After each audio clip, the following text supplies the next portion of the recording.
Amendment to the Constitution guarantees the right to a jury trial.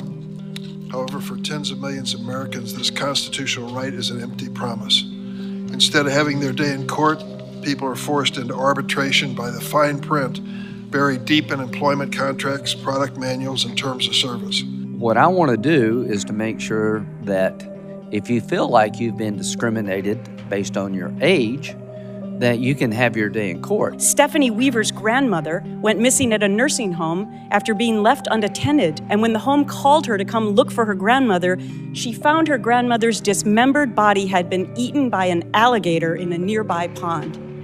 Stephanie fought all the way to the South Carolina Court of Appeals after the home tried to force her into arbitration. If your grandmother can be eaten by an alligator because she wasn't properly cared for, and a major employer like Tesla can be accused of rampant race discrimination, and in both cases, forced arbitration eliminates justice, something must be terribly wrong with our system. As long as Congress allows companies to sweep accountability under the rug, they will continue to do just that.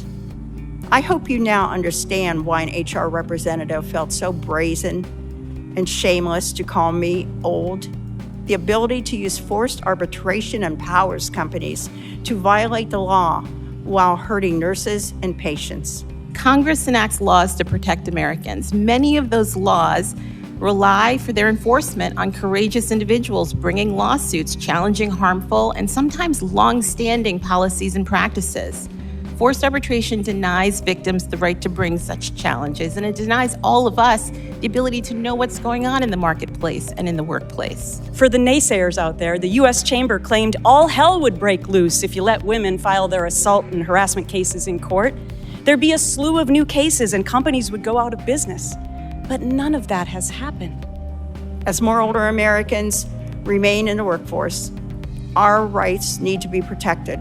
Older workers should not be forced into retirement, nor into forced arbitration. Why has this unjust regime of forced arbitration developed? Well, it's not because, as the Chamber would tell us, that it's because forced arbitration is cheaper, faster, or easier. That's not it.